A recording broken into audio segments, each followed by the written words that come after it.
안녕하십니까. 지장보살 본원경 제57회차 서일봉입니다. 지장경이죠. 오늘부터는 제10 교량 보시 공덕품에 대해서 살펴보는데요. 교량이다라고 하는 것은요, 비교해서 헤아린다는 뜻이고요.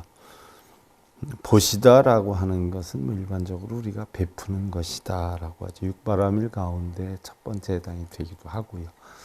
일반적으로 보시다라고 하는 것은 우리가 제십 없이 무예시 세 종류가 있다라고 하죠. 제시다라고 하는 것은 채물로, 또 법시다 하는 것은 부처님의 진리로, 무예시다 하는 것은 역시 부처님의 진리로 전하는 건데, 중생들이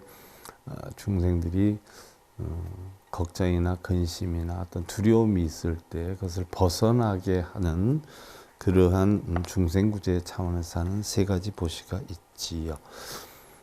그러나 근본적으로 따져보면 대승불교에서 우리가 눈으로 인해서 형성되는 탐진심을 끊게 하기 위한 하나의 방편이다라고 표현하기도 하고요.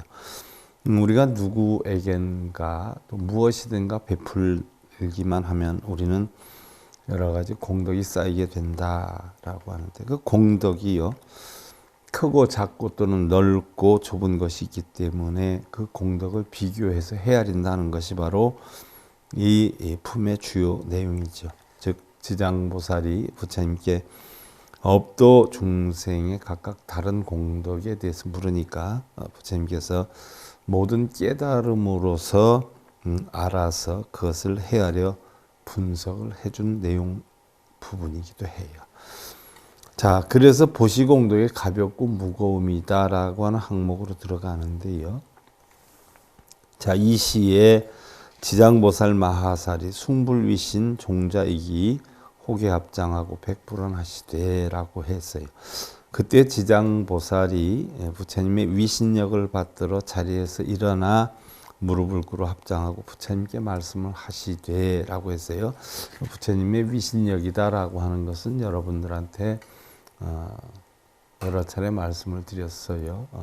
보편적으로 네 가지의 지혜, 사해, 또 육신통, 또 18불공법이다라고 해서 심력, 사무외, 삼념주, 일대비심, 이런 것을 갖추고 있기 때문에 이런 것이 부처님의 위신력이지, 흔히들 모르는 분들은 부처님이 요술 부리고 뭐 이러는 힘을 위신력으로 알고 있는 분들이 꽤 많아요.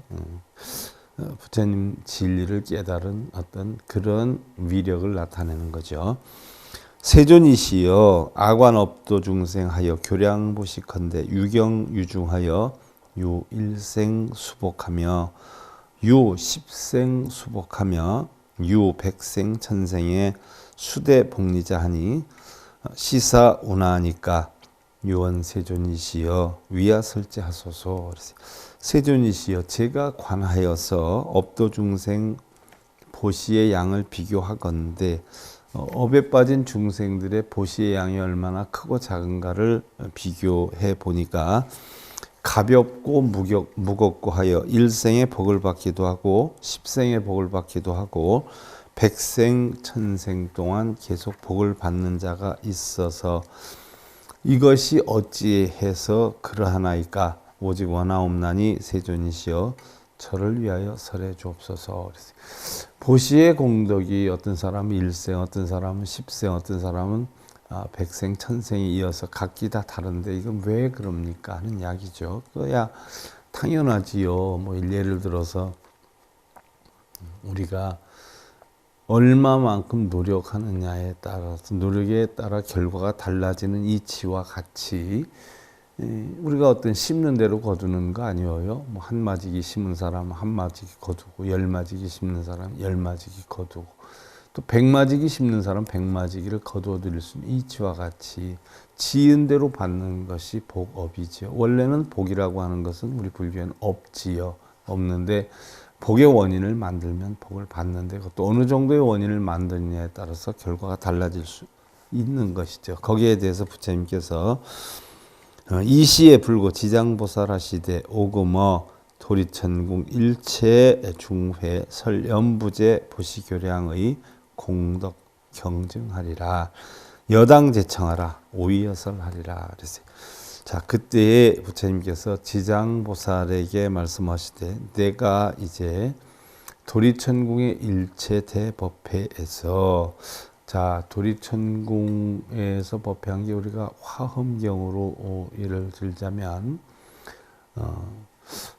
6개 6천 가운데 사천왕천에서는 법문이 없었죠. 그 다음에 이제 도리천에서 바로 십주를 했고요. 십주를. 그 다음에 야마천에서 십행을 했죠. 도솔천에서 십회양을 했죠. 십회양을. 그 다음에 타화자재천에서 십지에 대해서 설했단 말이죠. 그러니까 도리천에서 설을 했을 때는 바로 십주에 대해서 설을 했을 때예요. 화엄경으로 놓고 볼 때. 자, 여기에서 도리천궁 일체대법회에서 연부제의 보시의 양을 비교해서 연부제다라고 하는 것은 바로 수미산을 기준으로 해서 섬부주, 그러니까 네 가지의 섬인데, 네 개의 섬인데 그 우리는 남섬부주에 살고 있다라고 하지 않았어요? 그 남섬부주를 달리 연부제라고 표현을 해요. 그래서 연부제의 양을 비교를 해서 공덕의 가볍고 무거움에 대해서 설하리라. 그대는 마땅히 진리를 들을지어다. 내가 그대를 위해서 설하리라 라고 해서 지장보살이 질문에 대해서 부처님이 답을 하고 있는 부분이에요. 내가 이렇게 답하겠다. 지장이 백불화사오되 아의시사하니 원효 용문하나이다. 그래서 지장보살이 부처님께 말씀드리오되 저는 이 일에 대해서 궁금합니다. 원하옵나니 즐거움으로 듣고자 하나이다. 부처님의 설에 대해서 내가 기쁜 마음으로 듣겠다라고 했어요. 그러자 자 보시공덕에 대해서 부처님이 설을 하기 시작해요. 그래서 장애자를 위한 보시공덕이 얼마나 되는가에 대해서 설한 부분인데요. 불구지장보살 하시되 남연부제 유제구강과 제보대신과 대장자는 대찰리와 대바라문 등이 약 5최하 빈궁 이연하 내지 융잔 암아롱 치무목 여시 종종풀 완구자하여 시대구강 등 욕보 시시에 이래서 자 부처님께서 지장보살에게 말씀을 하시는데 남연부제의 여러 구강이나 재상 또 대신이나 큰 장자나 큰 찰젤이나 대바라문이 찰젤이다라고 하는 것은 크시아트리아죠 왕족 또 무사의 계급을 얘기해요. 뭐 인도의 사성 계급 제도가 바라문 또 크시아트리아 찰젤이죠. 왕족 무사 그 다음에 바이샤 상공인 그 다음에 수드라 농노 이렇게 네 가지의 계급이 있는 가운데 찰리다라고 하는 것은 바로 크시아트리아 왕족이나 무사를 얘기를 해요. 이러거나 또 대바라문 등이 만약 매우 빈궁한 자를 만나거나 내지 꼽추나 벙어리나 귀머거리나 바보, 장님인 이와 같은 여러 불구자들을 만나서 구왕들이 보시를 하고자 할 때에 약능구 대자비하여 하심함소하여 친수변포이나 혹 사인시하여 연언위유하면 시구왕 등의 수액복리는 여보시 백항하사불 공독지리하리라. 그랬어요. 만약 능히 대자비심을 갖추어 대자비심이다라고 하는 것은 우리가 사무량심을 얘기를 하죠. 사무량심이다라고 하는 것은 자비희사를 이야기를 하는데 대자, 대비, 대희, 대사를 얘기를 하죠. 그럼 자비희사는 아낌없이 베풀어주는 걸 우리가 자라고 표현하고 비다라고 하는 것은 중생들의 슬픔을 있는 그대로 받아들여줄 수 있는 거, 슬픔을 함께 할 수 있는 거, 이게 비고 희다라고 하는 것은 중생들의 기쁨을 똑같이 기뻐할 수 있는 거, 또 사다라고 하는 것은 일여평등하다, 나누고 버릴 수 있는 것을 뜻하는 것이죠. 우리는 뭐 예를 들어서 일반적으로 사람들은 남한테 베푸는 건 잘하지 않아요. 근데 좀 힘든 부분이 있지요. 남이 어려운 일을 겪으면 똑같이 슬퍼하기가 힘이 들고요. 남이 기쁜 일을 겪으면 똑같이 기뻐함을 느끼기가 쉬운 일은 아니죠. 뭐 예를 하나 들어서 다른 사람이 성공을 했다, 아니면 무슨 시험을 합격을 했다, 아니면 뭐 좋은 여건이 잘 된다라고 하면 보편적으로 좀 마음이 쏴하고 아픈 경우가 많아요. 뭐 흔히들 뭐 우리가 속담에도 배 아프다라고 하면 사돈이 땅을 사도 배가 아프다라고 하는데, 형제간에도 뭐 땅을 샀다라고 하면 조금 그런 경향이 있지 않아요? 그런데 그런 것이 하나도 없는 진실된 이런 사무량심을 우리는 대자비심이다 이렇게 표현을 하는 거죠. 이런 것을 갖추어서 겸허한 마음으로 웃음을 머금고 친히 손수 널리 보시를 하거나 혹은 사람을 시켜서 베풀되 부드러운 말로 비유를 하고 위로를 하면 이러한 구광 등에 얻을 복과 이익은 백항아의 모래수와 같은 부처님께 보시하는 공덕과 같느니라. 이런 장애자들에게 보시하 공덕을 하는 것은 바로 한 항아도 아닌 백항아의 모래수와 같은 부처님들께 공양하는 공덕과 같느니라. 그러니까 얼마만큼 큰가 하는 것을 비유를 했어요. 하이고 연시 구강 등이 어시 최빈 천배 급불안구자에 발대자비심일세 시고로 복리 위여차보하여 백천생 중에 상득칠보 구족하리니 하황 의식 수용 일이요. 그랬어요. 왜냐하면 이러한 구강 등의 인연이 가장 빈천한 무리들과 불구자들에게 큰 자비심을 일으킨 것이므로 이러한 까닭으로 복과 이익을 얻고 그 과보로 백천생 가운데 항상 칠보가 구족됨을 얻게 되리니 어찌 하물며 의식을 받고 사용하는 것이리요 라고 했어요. 그러니까 이런 장애자들한테 보시를 하면 그 공덕이 이루 형용할 수 없이 많다라고 하는 것을 강조를 한 것이에요. 그럼 장애자들에 대한 보시 공덕에 대해서 했고요. 지금 이제 탑사에 대해 보시한 공덕에 대해서 하는데요. 부차 지장아 양 미래세 유제구광 지파라문 등이 우불탑사이나 혹불형상이거나 내지 보살성문이거나 벽지 등상하여 궁자영판하여 공양보시하면 시국왕 등이 당득 삼겁을 위제석신하여 수승묘락하리니 라고 했어요. 또한 지장이여 만약 미래세의 모든 구광과 바라문 등이 부처님의 탑사를 만나거나 탑사다 하는 것은 스투파, 탑과 사찰을 얘기하죠. 자, 엊그저께인가도 제가 인터넷을 통해 가지고 봤어요. 스투파에 대해서.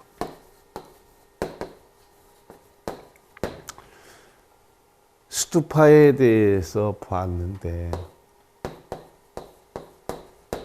스투파라고 하는 것은 우리는 뭐 일종의 예를 들어서 탑이다라고 하면 그 탑 속에 공덕이 들어있어서 탑돌이를 하면 공덕을 쌓고 얻고 뭐 이런 식으로 배워왔어요. 또 가르쳐 왔고요. 그런데 제가 공부를 할 때 처음에 스투파에 대해서 공부를 할 때 오래전 이야기지요. 오래전 이야기. 뭐 의례껏 절에 가면 탑이 있으면 탑에다 합장 반배를 하거나 탑돌이를 하거나 이러면서 우리가 사찰 탐배를 많이 하지 않았어요. 그래서 스투파에다 예를 갖추고 이러면 굉장히 큰 공덕이 형성이 된다 배워왔고 또 그런 줄 알았었단 말이죠. 그런데 스투파를 처음 공부하면서 깜짝 놀랐던 것은 스투파가 나는 뭐 어떤 부처님의 뭐 유골이나 경전이나 나와서 거기다 탑돌을 하면 공덕이 굉장히 많은 줄 알았다가 스투파라고 하는 것이 왜 형성이 됐는가를 알았을 때 깜짝 놀란 것이 그냥 무덤이라는 거예요. 무덤. 우리나라 같으면 산소죠, 산소. 그러니까 일종의 스투파에 대한 우리가 공경의식이 우리 조상님 산소에 갔을 때 어떻게 돼요? 음식 갖다 놓고 절 재배하고 뭐 이렇게 의식하지 않아요? 그거와 다를 바가 없는, 우리는 우리나라 형식으로 음식까지 가서 절을 하고 하는 게 우리나라가 산소에 대한 공경 의식이잖아요. 그와 같이 스투파 탑도리도 그러한 산소에 대한 의식, 즉 인도식의 무덤 의식이다라고 하는 것을 알았을 때, 야, 이게 탑돌이 한다고 공덕이 되고 탑을 보면 합작하면 공덕이 되는 줄 알았는데 이게 아닌가 하는 의아심. 그래서 탑에 대해서 좀 나름대로 살펴보고 찾아보고 연구해보고 이러면서 오랜 시간이 지났죠. 처음엔 놀랐는데, 저가 처음에 그렇게 인식했듯이 우리나라 불자들도 대부분 그렇게 알고 있는 분들이 많아요. 그래서 야, 이걸 바르게 전해줘야 되겠구나 하는 식으로 얘기를 하다 보니까 다른 스님들의 가르침에 대한 어떤 부정적인 영향으로 이렇게 대두되는 경우가 많이 있더라고요. 그래도 어떻게 됐든 바르게 가르쳐 줘야 되겠다는 게 제 사고였어요. 그래서 스투파는 일종의 무덤이에요. 무덤. 우리나라의 산소와 같은. 자, 부처님 제세 시에도 우리가 스투파에 대한 공경은 결국 부처님 스투파에 모시고 나서 그 다음에 1,200년이 지나면서부터 대승불교가 일어나면서 사실은 스투파에 대한 공경이 굉장히 강해졌거든요. 그럼 부처님이 열반하시고 나서 스투파에 대한 공경이 시작이 됐어요. 사실은. 자, 그럼 스투파는 부처님 돌아가셔서 형성이 됐냐? 아니에요. 부처님 훨씬 이전서부터 브라만들이 예를 들어서 장자라든지 어떤 지위가 있든지 하면 일반 사람들은 고인돌 같은 데다 갔다가 다 시체를 던져버리고 했던 시대 아니에요. 그런데 짐승이 가서 뜯고 이러다 보니까 흉하단 말이에요. 그래서 고위관직자나 돈이 있는 장자들, 이런 사람들은 흙으로 싸서 만들었어요. 흙으로.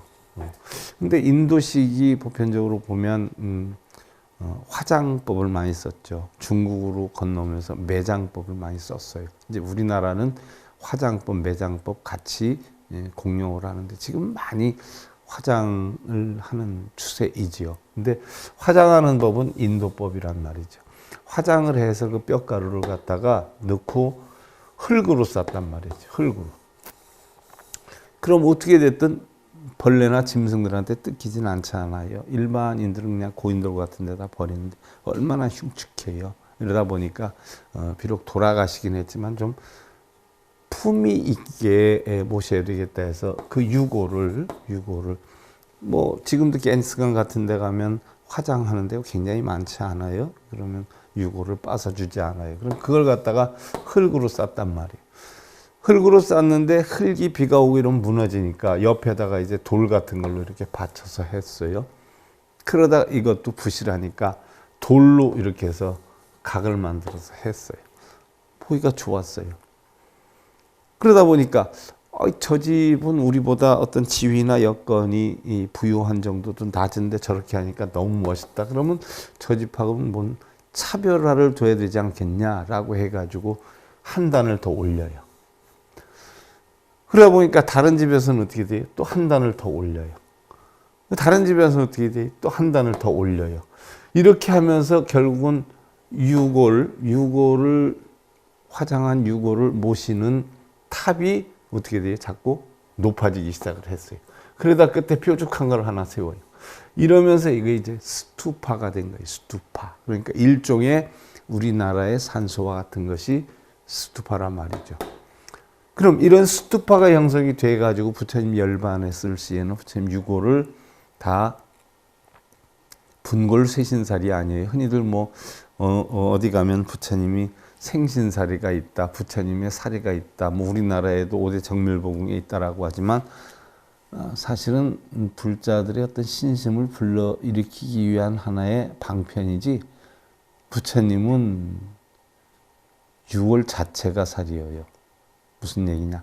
우리가 알고 있는 사리는 무슨 구슬이나 빛이 나는 거나 이런 거, 덩어리 있는 게 살인 줄 대부분 알지만 부처님은 그런 사리가 없었어요. 왜냐하면 작신작신 유골을 빻았어요. 그래서 분골 쇠신살을 뼈가루뿐이 없었어요. 그러니까 그런 거 있는데 부처님 진신살이다라고 하는 것은 다른 깨달은 자의 살이지 서가모니 부처님의 살이는 아니에요. 다 그건 거짓말이에요. 그래서 근본 8탑을 만들었잖아요. 부처님 그 빤 사리를 갖다가 그리고 그 사리를 나눈 향성바라문 또로나바라문이 화해를 시켰어요. 8부족이 와서 싸움을 하려고 하니까 똑같이 나누자. 이게 부처님의 샹가, 쌈가죠. 화합의 가르침 아니냐. 싸움은 안 된다 해서 똑같이 8등분으로 나눠서 근본 8탑을 세웠어요. 거기다가 제를 하나 했고 그 바라문이 그 나눈 그릇, 뼈가루를 나눈 그릇을 봉안해가지고 근본 10탑을 만들었죠. 그리고로부터 217년이 지나서 아쇼카 왕이 전인도를 통일하고 나서 수십만을 죽이고 형제니 친척인 수십만을 죽이고 왕이 되지 않았어요. 그래서 이때부터 회의를 느끼고 마음의 우울함을 느끼고 해서 전 인도를 통일한 뒤에 불교화를 시켰죠. 그래서 근본 8탑에 있는 부처님의 사리를 84,000 등분을 해서 84,000탑을 세웠어요. 그러면 자, 뼈가루의 수명이 가는 것이 화공약품을 안 쓸 경우에 30년이 가고 화공약품을 써서 부패 방지를 하면 50년이 간다라고 해요. 그럼 부처님이 열반하시고 217년이 지나서 아쇼카 왕이 84,000탑을 세웠는데 과연 부처님 뼈가루가 거기 몇 개씩이나 들어갔겠냐는 얘기. 이미 삭을 대로 다 삭아졌는데. 그러니까 부처님의 진신사리는 없다 이미 라고 해도 과언이 아니죠. 그래서 84,000탑으로 했어요. 그럼 이때서부터 부처님 진신사리 모신 8탑은 우리의 예경의 대상이 됐죠. 그래서 부처님 돌아가시고 나서 바로 정법 시대에서 상법 시대로 불상이 만들어지기 바로 직전 시대에는 그 스투파에다 예배하는 시대가 있었죠. 이러면서도 아이러니하게 대승불교가 일어나면서 이 탑을 지키는 이런 사람들이 돈이 생각이 난 거예요. 그래서 대승불교가 일어나면서 탑도리를 하면 여러분들 소원 성취된다. 나무아미타불을 진심으로 하면 소원 성취된다. 그러니까 와서 탑도리 해라. 탑에 예배해라. 해가지고 대승불교의 가장 큰 거점을 이룬 것이 탑도리거든요. 그래서 탑에 대한 예경심이 이때서부터 형성되고 이게 대승불교를 부추기는 근원이 됐던 것이죠. 근데 일종의 예를 들면 스투파다라고 하는 것은 인도의 전통적인 뭐예요? 무덤이에요. 이것이 너무 웅장하다 보니까 점점점 간소하게 했죠. 그래서 우리나라에는 지금 보면 탑보다도 뭐가 많아요? 부도가 많아요. 부도. 스투파, 타파에서 탑이었는데 지금은 부도, 탑보다 작은 거기에다 유골을 넣어가지고 한. 근데 인도의 전통 의식이 어른이나 스승이나 뭐 부처님한테나 오른쪽 어깨가 탑 쪽으로 향해가지고 세 바퀴 돌고 나면 합장반배하는 게 그 무덤에 대한 예의법이잖아요. 우리 산수에 가서 절하고 하는 예법과 같은 것이. 그러니까 일종의 스투파는 무덤이다. 인도의 산소다. 이렇게 보면 돼요. 근데 그걸 맨날 탑돌이 한다고 무슨 소원이 이루어진다고 뭔 불 해가면서 그거 도는 사람 참 많아요. 그래서 제가 어떤 방송에서 그런 얘기 했어요. 그거 돌 시간이 있으면 자기 조상인 산소 가서 뺑바퀴를 돌아라. 조상님 하면서. 좀 더 그게 가깝질 않느냐. 미래세에 만약에 국왕과 바라문이 부처님의 탑사를 만나거나 근본 8탑을 얘기하죠. 84,000탑까지 얘기를 해요. 혹은 부처의 형상이나 내지 보살성문 벽지불의 형상에 몸소 스스로 힘써 공양보시하면 이러한 국왕들이 마땅히 삼겁을 제석의 몸으로 뛰어나고 묘한 즐거움을 받으리니 이랬어요. 자, 진리에 대해서 아시는 분들은 이거 믿겠어요? 근데 진리에 대해서 모르시는 분들은 어떻게 돼요? 믿지요. 그러면 보편적으로 자기 일상생활을 원만하게 하지 않고 어려움으로 생활하는 사람이 남에게 보시하는 마음을 지닌다면 어떤 마음이 들겠어요? 공덕이 생긴다라고 했어요. 하물며 탑사의 공양보시를 하고 형상의 공양보시를 하면 바로 재석의 몸으로 3겁 동안 있게 한다라고 했어요. 재석도 원래는 없는 것인데 만든 것이에요. 지장보살 형상, 부처님의 형상도 만든 것이에요. 그럼 거기에다 보시를 하고 공양 올린다라고 해서 복이 오겠어요? 여러분들 인형한테 보시 올리고 공양 올리면 복이 오겠어요? 그 인형이나 불상이나 사찰이나 탑이 공덕을 주는 게 아니에요. 자기가 그런데 공양을 올리고 보시를 올리면 어떻게 돼요? 그 마음이 배려하는 마음으로 형성이 되면 어느 상대가 됐든 공양보시할 수 있는 마음이 깃틀이 잡아지기 때문에 바로 그 마음을 형성시키기 위한 방편으로 형상이나 탑사에 공양보시하면 3겁 동안 재석천에 머무르게 하겠다라고 합니다. 그만큼 네 마음을 공양하고 보시하는 마음으로 만들어야 된다라고 하는 것을 강조를 한 거죠. 그 형상에다 한다고 해서 공덕이 오는 거 아니에요. 도둑놈이 도둑질 잘하게 해달라고 형상에다가 보시하고 공양하면 왕도둑이 되겠네요. 가장 중요한 것은 형상에다 보시 공양 올리느냐 탑사에다 보시 공양 올리느냐가 중요한 게 아니라 그 사람의 마음이 공양하는 마음, 보시하는 마음을 갖추느냐 못 갖추느냐 그게 중요하다. 그래서 양릉이차 보시복리로 회양법계 하면 시 대구광 등 십겁중 상위 대범천왕이라 만약 능이 보시한 복의 이익을 법계에 회양하면 나오잖아요. 법계에 회양하면 형상이나 탑이 공덕을 주는 게 아니에요. 사찰이 공덕을 주는 게 아니에요. 그 마음으로 법계에 회양하면 이러한 큰 구광 등은 10겁 동안 항상 대범천왕이 되리라. 그 마음으로 법계에 회양하면 중생들에게 향하면 가족 부처에게 향하면 한 얘기죠. 부차지장아 양미래세의 유제구광 지바라문이 우선불탐묘이나 혹지경상이 회계파락하여 내능발심 수보하되 시구광 등이 혹자 영판거나 혹권타인하되 내지 백천인 등하여 보시게련하면 또한 지장이여 만약에 미래세 모든 구광과 바라문이 옛 부처님의 탐묘를 만들거나 탐묘를 만들어서 공덕이 오는 게 아니에요. 탐묘를 만드는 그 마음이 공덕을 이루는 마음을 만드는 거예요.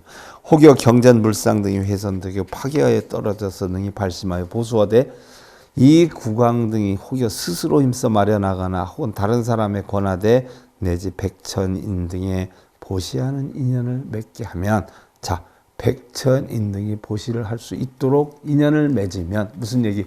보시하는 마음을 백천인에게 가르쳐서 그 백천인이 보시를 하게 할 수 있는 마음의 대자비심을 불어넣는다면 이런 얘기죠. 시구왕 등의 백천생 중에 상위 전륜왕신이요 여시타인의 동보시자는 백천생 중에 상위 소구왕신하리며 이 구왕 등은 백천생 또한 항상 전륜성왕의 몸을 받을 것이요 만인한테 공경을 받죠.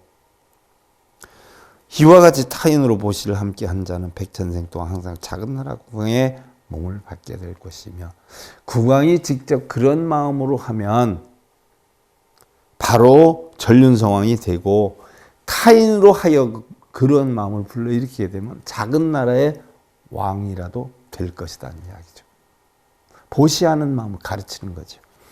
갱능어 탐묘전 발회양심하면 여시구광과 내급제인이 진성불도하리니 2차 과부는 무량무변일세니라. 다시 능히 탐묘전에서 회양심을 일으키면 회양, 그 마음을 어떻게 돼요? 회양하는 거예요. 어디로? 중생회양으로. 바로 이게 목적이죠. 뭐 거기서 불쌍해 절하고 보시한다고 복이 오는 게 아니죠. 그 마음을 키워서 이걸 회양하면 이와 같은 국왕들과 내지 모든 사람들이 불도를 이룰 것이니 이러한 과보는 두루 한량이 없을 것이니라 라고 했어요. 자, 여러분들은 뭐 지장보살 찾으면 복이 오고 업장이 소멸이 된다고 그런 거 엄청 많이 하시지요?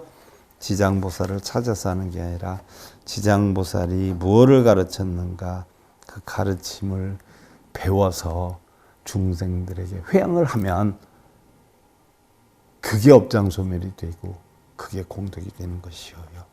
자, 오늘은 여기까지 하고요. 다음 시간에 그럼 늙고 병약자들에 대한 보시공덕은 얼마나 생기는가 다음 시간에 우리가 살펴보는 것으로 하고요. 오늘 지장보살 보는 제 57회차 서길봉이었습니다.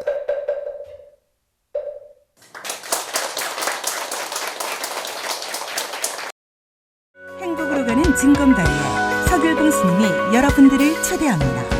SIB 불교교육대학에서는 더 듣다, 생활 속의 천수경, 달마대사 성관법, 현대생활 불교 법요지, 불교학 개론, 성찰스님 백일 법문 등을 비롯한 다른 불법, 다른 진리, 서길봉 스님 SIB 불교교육